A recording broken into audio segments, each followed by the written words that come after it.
कधी असं झालंय का की बाजारात गेल्यावर नेमकी 5वी वस्तूच आठवत नाही, किंवा कोणीतरी सांगितलेला मोबाईल नंबर लक्षात ठेवणं एकदम अवघड वाटतं? आपली मेमरी इतकी शॉर्ट का आहे, आणि ह्यामागे असलेला हा 3 ते 4चा नियम नक्की आहे तरी काय? चला आज हेच सोप्या भाषेत समजून घेऊया. ही सगळी माहिती आपल्यापर्यंत पोहोचवली आहे परीस फाउंडेशन यांनी. चला एका अशा अनुभवापासून सुरुवात करूया जो आपल्यापैकी जवळजवळ प्रत्येकालाच येतो. जरा विचार करून बघा, घरातून निघताना 5 वस्तू आणायच्या आहेत हे पक्क ठरवलंय आणि तुम्ही दुकानात पोहोचलात. 4 आठवतात, पण ती 5वी, अरे देवा, 5वी वस्तू काय होती आठवतच नाही. किंवा समजा कोणीतरी तुम्हाला मोबाईल नंबर सांगितला आणि तो पूर्णच्या पूर्ण लक्षात ठेवणं एकदम अवघड होऊन जातं. होतं ना असं? आणि मग काय, आपण स्वतःलाच दोष द्यायला लागतो. अरे यार, माझी मेमरी हल्ली खूपच शॉर्ट झालीये, किंवा मी किती विसरभोळा झालोय, असे विचार हमखास मनात येतात. पण जरा थांबा, कारण मानसशास्त्र सांगतं की ही तुमची चूक नाहीये, यात तुमच्या मेंदूचं काही दोष नाहीये. उलट आपला मेंदू एका विशिष्ट मर्यादेत काम करण्यासाठीच बनलेला आहे. ही त्याची म्हणूया की एक नैसर्गिक रचनाच आहे. मग आपल्या मेंदूचा हा मॅजिक नंबर नक्की आहे तरी काय? चला आपल्या या मेंटल रॅमला जरा जवळून समजून घेऊया. आणि तो मॅजिक नंबर आहे फक्त 4. हो, तुम्ही बरोबर ऐकलं, फक्त 4. मानसशास्त्रानुसार आपल्या मेंदूची जी शॉर्ट टर्म मेमरी असते ना, ती एका वेळी फक्त 3 ते 4 नवीन गोष्टीच लक्षात ठेवू शकते. तर ही शॉर्ट टर्म मेमरी किंवा अल्पकालीन स्मृती म्हणजे नेमकं काय? सोप्या भाषेत सांगायचं तर ही आपल्या मेंदूची ती क्षमता आहे जी अगदी थोड्या वेळासाठी खूप कमी प्रमाणात नवीन माहिती साठवून ठेवते, अगदी तात्पुरती. आता ही गोष्ट समजून घेण्यासाठी ना, हे कम्प्युटरचं उदाहरण एकदम परफेक्ट आहे. विचार करा, आपला मेंदू म्हणजे जणू काही कम्प्युटरची रॅम. जसं रॅमवर तुम्ही एकाच वेळी मर्यादित ॲप्स उघडू शकता, तसंच आपला मेंदू एका वेळी फक्त 3-4 नवीन गोष्टींवरच प्रक्रिया करू शकतो. आणि मग काय होतं, जेव्हा 5वी गोष्ट येते तेव्हा गोंधळ उडतो. मेंदू आधीच्या 4 पैकी एखादी गोष्ट चक्क डिलीट करतो, किंवा त्या सगळ्या गोष्टींची सरमिसळ होऊन जाते. आणि म्हणूनच तर आपल्याला लांबचक माहिती एका दमात लक्षात ठेवणं इतकं कठीण जातं. बरं, हे सगळं ऐकायला तर खूप छान वाटतंय, पण याला काही वैज्ञानिक आधार आहे का, की ही फक्त एक कल्पना आहे? चला बघूया संशोधन काय म्हणतंय, आणि विशेषतः हे आपल्या रोजच्या भारतीय जीवनात कसं लागू होतं. सुरुवातीला म्हणजे 1956 साली जॉर्ज मिलर नावाच्या एका सायकोलॉजिस्टने मॅजिक नंबर 7चा सिद्धांत मांडला होता.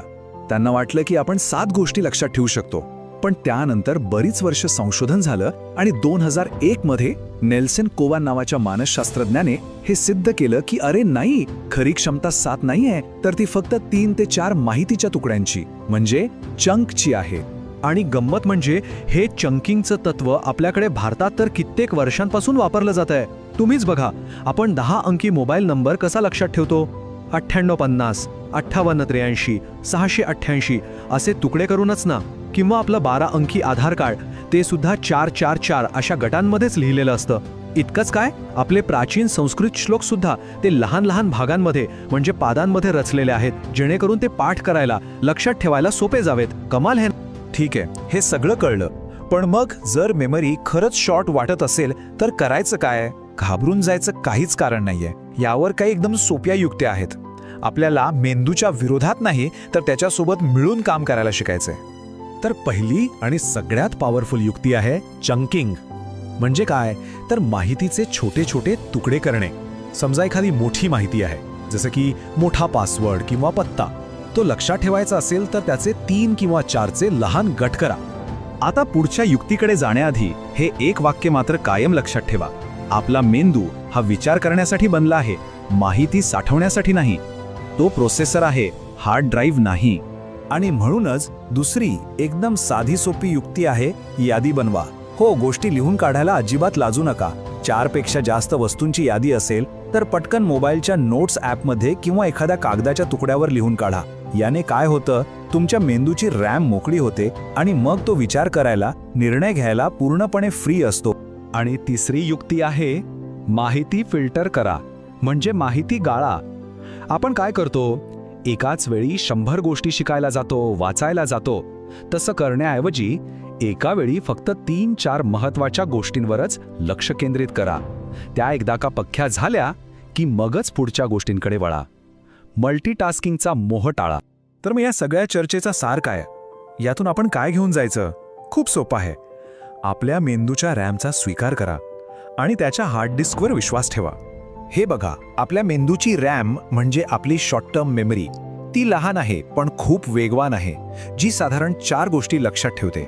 पण आपल्या मेंदूची हार्ड डिस्क म्हणजे लॉंग टर्म मेमरी ती प्रचंड मोठी आणि खोल आहे.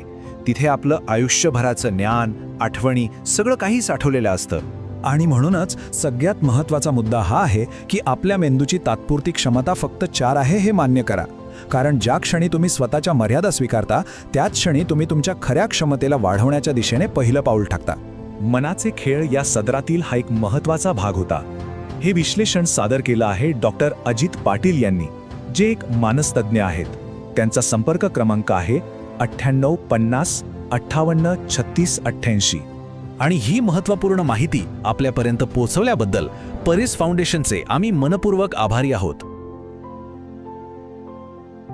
मनाचे खेळ, परिस फाउंडेशन.